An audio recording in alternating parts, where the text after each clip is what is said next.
नमस्कार, मैं हूं विनोद महला। आप देख रहे हैं द मुद्दा। भारतीय जनता पार्टी ने हरियाणा विधानसभा चुनाव को लेकर रणनीति बना ली है। मुख्यमंत्री नायब सिंह सैनी के नेतृत्व में ही 3-4 महीनों के बाद होने वाले विधानसभा का चुनाव लड़ा जाएगा। केंद्रीय गृह मंत्री अमित शाह ने पंचकुला में आयोजित प्रदेश कार्यकारिणी की बैठक में यह ऐलान कर दिया है। हालांकि इस ऐलान से पहले भारतीय जनता पार्टी के तमाम नेता यह समझ रहे थे, सोच रहे थे कि मुख्यमंत्री का चेहरा घोषित किए बिना ही भारतीय जनता पार्टी चुनाव मैदान में उतरेगी। लेकिन देखें तो केंद्रीय मंत्री अमित शाह ने चुनाव से पहले ही नायब सिंह सैनी के नाम की घोषणा कर दी है। इसके पीछे कई कारण माने जा रहे हैं। हालांकि कुछ लोगों का यही मानना था कि भारतीय जनता पार्टी जिस प्रांत में चुनाव लड़ती है वहां पर मुख्यमंत्री का चेहरा घोषित नहीं करती।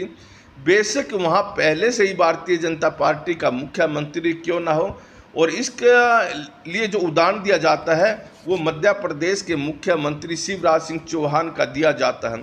तो ऐसे में देखें तो मध्य प्रदेश में भारतीय जनता पार्टी ने शिवराज सिंह चौहान को मुख्यमंत्री का उम्मीदवार घोषित नहीं किया था और बाद में हालांकि उनको बनाया भी नहीं था, तो हरियाणा में घोषित कर दिया है। इसके पीछे कई कारण हैं। नायब सिंह सैनी ओबीसी समाज से आते हैं और देखें हरियाणा के अंदर ओबीसी समाज की 30% वोट है। और अब विधानसभा चुनाव से कुछ महीने पहले ही नायब सिंह सैनी को मुख्यमंत्री बनाया है। लोकसभा चुनाव में जितनी उम्मीद भारतीय जनता पार्टी कर रही थी कि 8 से 9 सीट भारतीय जनता पार्टी जीतेगी हरियाणा में, लेकिन ऐसा नहीं हो पाया और 5 सीटों से ही संतोष करना पड़ा। कांग्रेस पार्टी ने भी 5 सीट जीती हैं। तो यहाँ पर अब भारतीय जनता पार्टी की निगाहें गैर जाट वोटों पर है, ओबीसी वोटों पर है। और भारतीय जनता पार्टी ने काफ़ी मंथन किया है और देखा है कि जहाँ हरियाणा के अंदर जिस बेल्ट में, जिस एरिए में जाटों की वोट ज़्यादा है वहाँ भारतीय जनता पार्टी को नुकसान उठाना पड़ा है, और जहाँ गैर जाटों की वोट है वहाँ भारतीय जनता पार्टी के पास अच्छी खासी वोट आई है। ऐसे में भारतीय जनता पार्टी ने एक बार फिर नायब सिंह सैनी के नेतृत्व में ही चुनाव लड़ने का फैसला किया है। तो देखिए, तो चिंता जाट समुदाय के उन नेताओं की बड़ी है जो भारतीय जनता पार्टी में हैं, अपनी विधानसभा में जाते हैं और कहते हैं कि वो भी मुख्यमंत्री के दावेदार हैं। इनमें ओम प्रकाश धनखड़ जो भारतीय जनता पार्टी के राष्ट्रीय सचिव हैं, बादली से विधानसभा का चुनाव लड़ते हैं, और कैप्टन अभिमन्यु जो नारनौल से विधानसभा का चुनाव लड़ते हैं, बड़े कद्दावर नेता हैं। तो ऐसे में ये दोनों नेता अपनी विधानसभा में कहते रहते हैं कि वो भी मुख्यमंत्री पद के बड़े दावेदार हैं। ऐसे में उनकी भी लॉटरी लग सकती है। तो अब नायब सिंह सैनी का जैसे ही नाम घोषित हुआ है तो इन लोगों के लिए चुनाव जीतना टेढ़ी खीर हो जाएगी। तो अब देखें, जाट समुदाय नाराज हैं और बीसी समुदाय पर भारतीय जनता पार्टी का सारा दारोमदार है। लेकिन जो भारतीय जनता पार्टी की चिंता बढ़ा रहा है वो जाट समुदाय नहीं, वो चिंता बढ़ा रहा है एससी समुदाय। दरअसल देखें, 2014 के लोकसभा और विधानसभा और 2019 के लोकसभा चुनाव में एससी वर्ग ने भारतीय जनता पार्टी को खुलकर वोट दिया था, और 2019 के विधानसभा चुनाव में एससी वर्ग डिवाइड हो गया था, और जो रविदास समुदाय है इसका अच्छा खासा वोट वो कांग्रेस के साथ चला गया था। लेकिन जो दूसरा एससी वर्ग एक भी काफ़ी वोट 2024 के लोकसभा चुनाव में ये कांग्रेस के पास गए हैं। इससे भारतीय जनता पार्टी चिंतित जरूर दिखाई दे रही है। और भाजपा का मानना है कि जो कांग्रेस पार्टी या अन्य विपक्षी दलों ने जैसे देश भर में प्रचार किया कि संविधान में बदला जाएगा, 400 पार अगर सीट आ गई तो उसका असर पड़ा है। खैर, अब इस वोट में सेंधमारी करने के लिए भारतीय जनता पार्टी जुट गई है। और जहां तक कि भारतीय जनता पार्टी के नेताओं की जो चिंता बढ़ती है वो रविदास समुदाय के लोगों की वोटों को लेकर ज़्यादा बढ़ती है। भारतीय जनता पार्टी तरजीह इसी समुदाय को देती है, लेकिन कहीं ना कहीं देखें तो बड़े बड़े पद देने के बाद और टिकटें ज़्यादा देने के बाद भी यह समुदाय भारतीय जनता पार्टी को वोट देता दिखाई नहीं दे रहा है।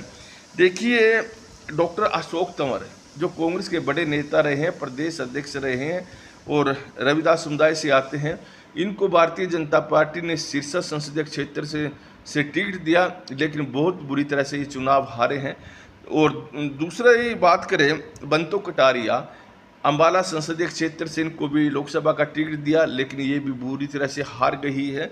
तो बंतो कटारिया रतनलाल कटारिया की पत्नी है और रतनलाल कटारिया कई बार अम्बाला संसदीय क्षेत्र से सांसद भी बने हैं और बंतो कटारिया भी रविदास समुदाय से आती है। ऐसे में 2 रिजर्व सीट है, दोनों पर भारतीय जनता पार्टी ने रविदास समुदाय से आने वाले नेताओं को टिकट दिया है और दोनों हारे हैं।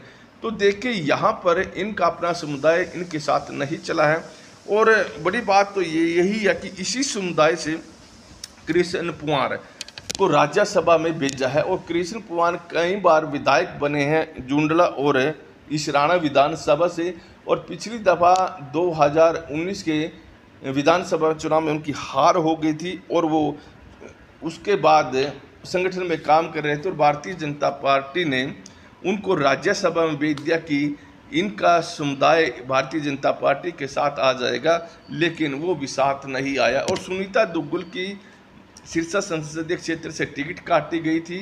तो देखिए वहाँ इसके बावजूद भी यह समुदाय भारतीय जनता पार्टी के साथ खड़ा दिखाई नहीं दिया। और इसी तरह से बात करें तो भारतीय जनता पार्टी की ऐसी समाज में जो पकड़ है बहुत ढीली है। कोई भी ऐसा नेता नहीं है कि वो कुमारी शैलजा या उदयभान की तरह लोगों को अपने साथ जोड़ ले। कांग्रेस पार्टी के पास प्रदेश अध्यक्ष उदयभान एक बहुत बड़ा चेहरा है और उनसे भी बड़ा चेहरा है वो कुमारी शैलजा है और वो अपने समुदाय को कांग्रेस के साथ जोड़ने में सफल रहे हैं। जहाँ तक की बात करें वाल्मीकि समुदाय की, कृष्ण बेदी वाल्मीकि समुदाय का नेता जरूर है, लेकिन वो भी ज़्यादा सेंधमारी अपने समुदाय में भी नहीं कर पाते और वो साहबात तक उनका जो प्रभाव है वो सीमित रहता है।